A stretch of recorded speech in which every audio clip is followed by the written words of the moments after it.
because she was oppressive, she would iron people's clothes and take people's clothes to the cleaner. So Miss Walters and Miss June Chisholm were her good friends, and she would take me to them after school and on weekends to get the extra help that I needed with learning how to read and, you know, learning the math and those things. So she never bought into the concept of what the school was saying about me not being able to read and not being able to learn. As I said, my grandparents didn't have a lot of education, but my grandmother knew God. And she believed wholeheartedly that with God, all things were possible. And I saw her faith play out in my life when I was young. Later on, I would eventually find basketball and become more interested in school, and I was able to get through high school and even go to college, play basketball for 2 years at Florida A&M, but I also kind of took this break from church and became grown and started making all the wrong choices and all the wrong decisions, experimenting with drugs and just hanging out with all of the people that my parents wouldn't let me hang out with when I was at home. And my life took a major turn to the extent that I ended up living homeless on the streets, battling with substance abuse and alcoholism. I never thought just hanging out, being cool, taking one drink of beer, one glass of liquor, one joint would end up years later with me literally living on the streets, being strung out on drugs and alcohol. But even during that time, I was my grandmother's baby. She never gave up on me. She was very determined that this was not the way that she had raised me. It was unacceptable, that I needed to get my act together. Every time she would come get me out of jail, she would pop me side the head a few times. I'm sure they certainly would arrest her now, the way that she used to lay hands on me. But I understand today that it was out of love and it taught me discipline. But my grandmother never accepted anything negative about me and my life. She had a plan and a destiny. I was somebody special and somebody important, and that's who she had raised me to be. And it wasn't based on the color of my skin, because my grandmother was actually one of those children that her dad was conceived because the slave owner had sex with the slave and had her dad. So her dad grew up working in the field while his white brothers and sisters went to school. He was never sold off. His mom died at about 8 years old. But my grandmother grew up being very discriminated against by both blacks and whites. And I remember my grandmother had this side job where she worked as a maid for this mean lady on the beach. And the lady would just say like really mean things to my grandmother. And I remember thinking a few times when I was there with her if I should put her in some of those wrestling moves that I had learned. But I kind of thought twice about it and kind of just let my grandmother work it out. But my grandmother never accepted anything negative about me. She would go out to the school. She knew, you know, everybody in town. She was very involved in my education.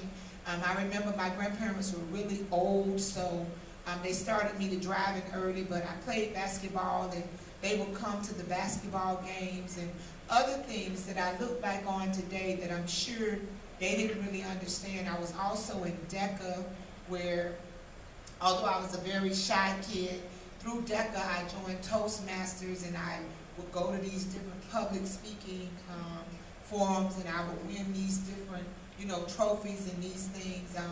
And my grandmother would always be there. My granddad worked a lot. He would participate when he could, but they gave me a lot of support. There was a lot of rules and a lot of discipline, but they had high expectations of me. And there were times when I failed them miserably. I did all of the things that they told me not to do, but they never stopped loving me. They never dummied down those expectations. They always expected me to get my act together and to achieve the things that they had raised me to achieve. And I think there's some real lessons in what you describe in your grandparents and their approach to raising you. We have all of these educational psychologists today that have studies now that say that as high as the bar is raised, that will be the level that our students will rise to achieve. But your grandparents knew that. That's some good old common sense, and they poured some beautiful things into you. Even resulting in pushing you into a church membership. Can you talk a little bit about that? Yeah, so I grew up on the corner of 9th Avenue and 5th Street. If you are truly from the 33311 is what we used to call Skid Row. So it's a four-way stop sign that's about 2 blocks away from New Mount Olive Church, where my grandmother said it was a church for people that was educated. So she sent me to New Mount Olive. She was a member of New Hope for a very long time, and then Delray Community. But her whole mantra was that I was supposed to be educated.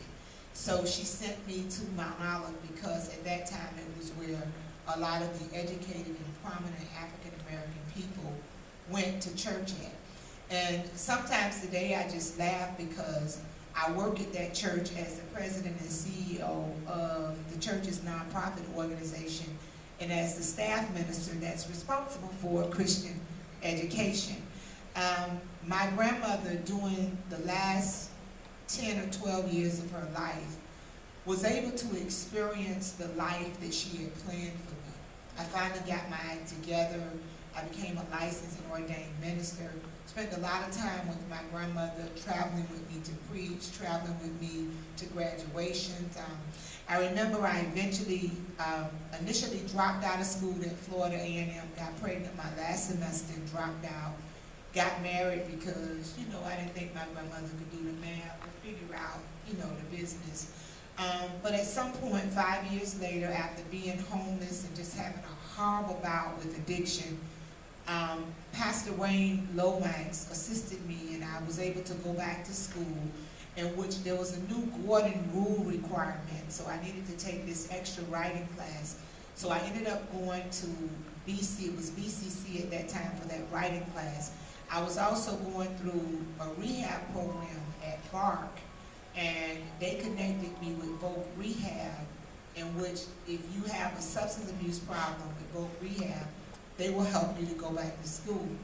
And I remember them giving me this evaluation, this IQ test, like 4 hours worth of tests, and calling me in, a couple of weeks later to give me the results. And I remember them having about 25 people sitting around the table. And I said, well, yeah, today the world will know, how smart I really am, They got this big crowd of people. This must be good news. When is the news media going to show up? But what they told me is that test indicated that the left side of my brain was dead. They said they'd never seen somebody score so low on one side of the test and so high on the other side of the test. So I explained to them that I had gone to college before and had done really well in college. And one of the ladies there said, but you flunked out the last 2 semesters. And I said, yeah, I was using drugs and I didn't have time to go to college or even have time to go withdraw from the classes. But I really need to go back to school. I'm clean now. I think I was clean like 5 years at that time. I said, I really want to get my act together. And I need y'all to figure out a way to help me. So they took me out. They allowed me to go outside. And I went outside and I said, well, they're probably not going to help me. Maybe I'll do some of those wrestling moves on some of these people in here before I leave, because I know they're going to say a bunch of horrible things to me. But I went back in, and I had this counselor. His name was Mike Newsomoff, and he had a speech impairment. So after about 45 minutes, he convinced them to give me a chance. He really believed in me because I had shown up for all the appointments, everything that they had asked me to do, I did it. When I went to the rehab, I met this guy by the name of Guy Willer there. And Guy basically told me that if I didn't shut up and listen, I was going to die and that I would never see my children again.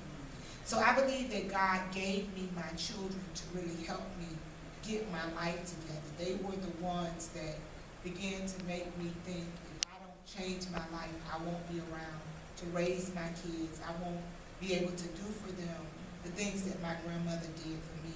So I went to Voc Rehab. I eventually went back to school at Broward College. Nova was the only institution that would take the majority of my family credits.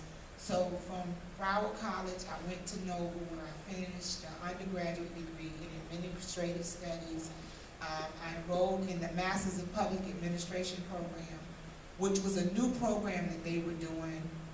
So me and these other 2 people decided that we can finish the program in 9 months, and which we did. I don't recommend that. And then we went into the doctoral of public administration program, in which I was able to complete in 2 years, including producing the dissertation. And at the final phase of that, I was on chapter 5 of my dissertation project, waiting to get the results back to finalize my writing. I had also simultaneously started going to church and became very involved in the Matrix ministry